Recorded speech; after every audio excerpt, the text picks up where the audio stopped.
इस video lecture में हम लोग पढ़ेंगे राइटिंग स्किल के बारे में।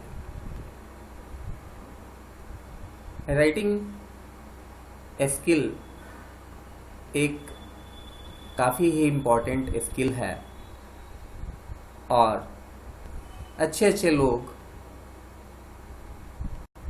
लोगों के पास भी राइटिंग स्किल, एक अच्छा राइटिंग स्किल नहीं होता है। अच्छे क्वालिफाइड लोग भी अच्छी तरीके से नहीं लिख पाते हैं। तो आइए हम लोग देखते हैं राइटिंग स्किल के लिए आपके अंदर एक अच्छा राइटर बनने के लिए आपके अंदर क्या क्या स्किल होना चाहिए। तो राइटिंग स्किल के अंदर जो हमारा पहला टॉपिक है वो है what is a sentence. Sentence किसको कहते हैं?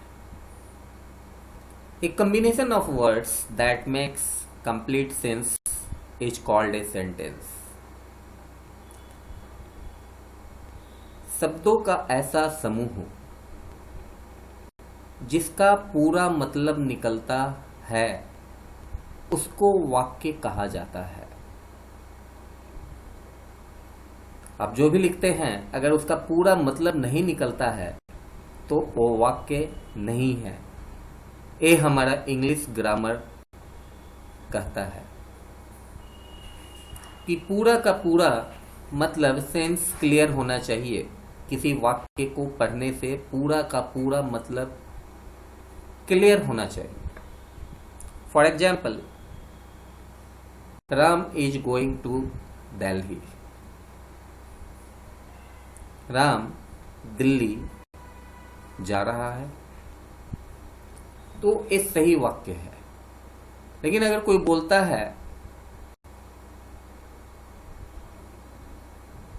दिल्ली राम गोइंग, तो इसका पूरा मतलब नहीं निकलता है, तो वो वाक्य नहीं है। ग्रामेटिकली वो सही नहीं है। हमारा दूसरा एग्जाम्पल है a ship went out to sea. एक जहाज समुद्र में चला गया, इसका पूरा मतलब निकलता है।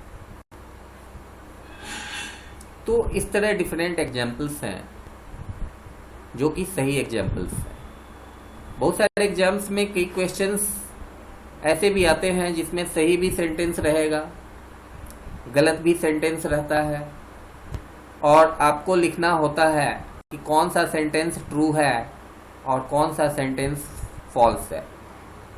तो इस तरह के क्वेश्चंस को लेके आप सेंटेंस की प्रैक्टिस कर सकते हैं। अब हमारा अगला टॉपिक है काइंड्स ऑफ सेंटेंसेस।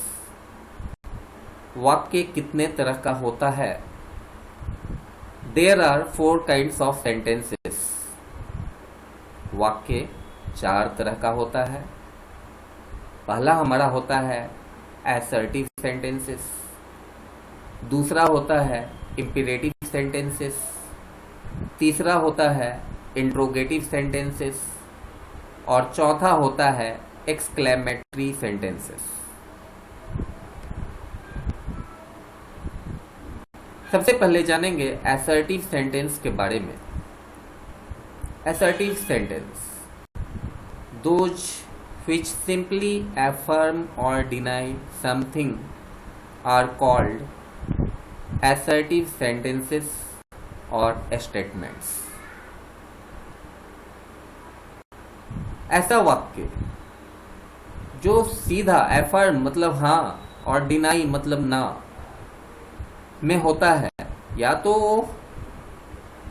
हकारात्मक होता है या तो नकारात्मक होता है, ऐसे सेंटेंसेस को असर्टिव सेंटेंस कहा जाता है। असर्टिव सेंटेंस को भी 2 पार्ट में बांटा गया है।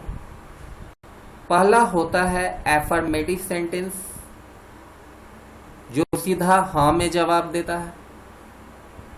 For example, a man's success depends chiefly on himself.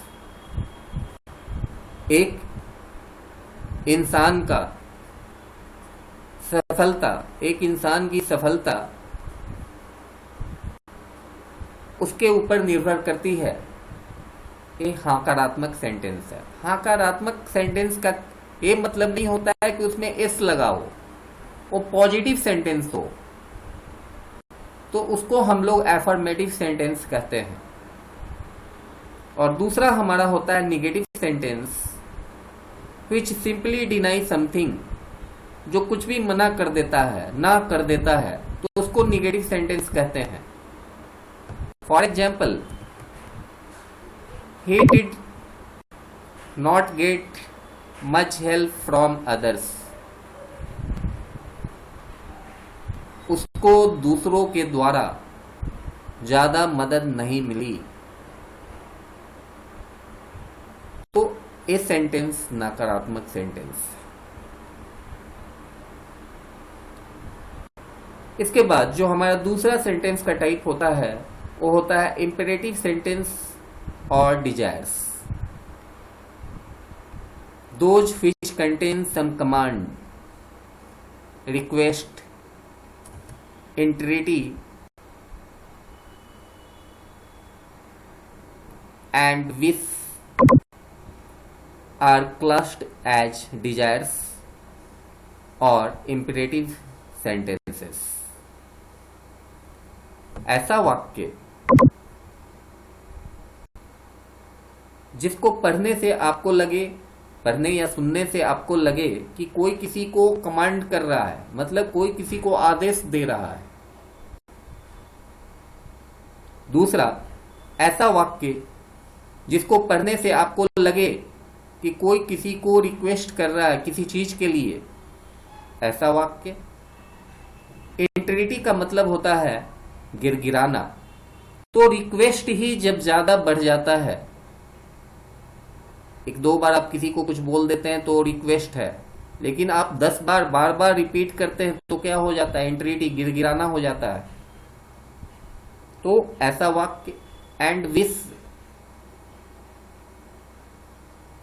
Wish का मतलब होता है कोई डिजायर, कोई इच्छा, कोई मनोकामना। तो इन चारों तरह का वाक्य इंपेरेटिव सेंटेंस के अंदर आता है।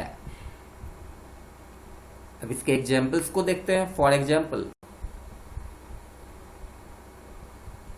रियलाई chiefly on your demand.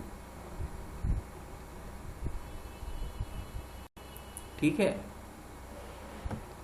रियलाई chiefly, तो इसका मतलब हुआ अपने आप पे भरोसा रखो, विश्वास रखो। दूसरा है लेंड मी ए पेन, कोई किसी को रिक्वेस्ट कर रहा है कलम के लिए कि आप हमें एक कलम दीजिए। सेव मी, एक गिरगिराने का सेंटेंस है, कोई किसी को बोल रहा है कि मुझे बचा लो, तो ए इंट्रिटी है। और लास्ट हमारा जो एग्जाम्पल है, गॉड सेव द क्वीन, किसी की कामना है कि हे भगवान रानी को बचा लो, तो ए विश है। जब हम मंदिरों में जाते हैं भगवान के सामने, तो हम कुछ न कुछ हमारी मनोकामना होती है, उसको विश कहा जाता है। अब हमारा तीसरा जो टाइप है सेंटेंस का, वो है इंटीग्रोगेटिव सेंटेंस या क्वेश्चन मार्क। ऐसा वाक्य जिसको सुनने या पढ़ने से आपको लगे कि कोई कुछ किसी से कोई पूछताछ कर रहा है, कुछ जानना चाह रहा है, इंक्वायरी कर रहा है, ऐसे वाक्य को हम लोग इंट्रोगेटिव सेंटेंस या क्वेश्चन मार्क कहते हैं। और ऐसे सेंटेंस के लास्ट में क्वेश्चन मार्क का जो साइन होता है, जो यहां दिया गया है, ये साइन लगाना जरूरी होता है। जैसे एग्जाम्पल्स में, वेयर आर यू गोइंग, तुम कहां जा रहे हो। Have you finished your work, क्या तुमने अपना काम पूरा कर लिया है? ए इंट्रोगेटिव सेंटेंस है। हमारा अगला सेंटेंस है एक्सक्लेमेटरी सेंटेंस। ऐसा सेंटेंस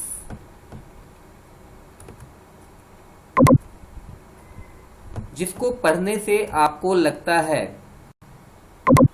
किसी के फीलिंग्स के बारे में, जैसे प्लेजर कोई आनंदित है, एंगर कोई गुस्से में है, या सरप्राइज कोई आश्चर्यचकित है।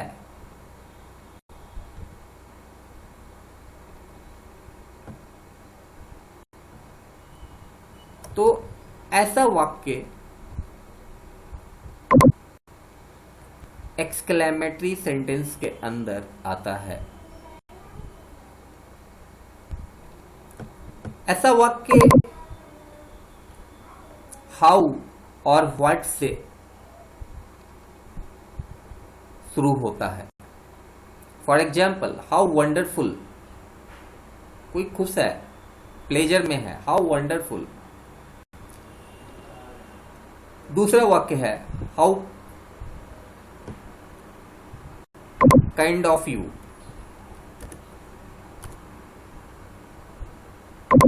ठीक है, ये भी।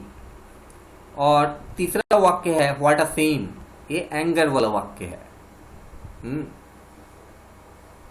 और चौथा हमारा what a piece of luck, कोई कहीं जा रहा है, उसको अचानक कुछ मिल गया अच्छा, जो उसने एक्सपेक्ट नहीं किया था, वह आश्चर्यचकित हो जाता है कि आज मेरी किस्मत कितनी अच्छी है। तो इस तरह के वाक्य एक्सक्लेमेटरी सेंटेंस के अंदर आते हैं। अब अगले वीडियो लेक्चर में मैं आपको सब्जेक्ट एंड प्रेडिकेट के बारे में बताऊंगा। Thank you.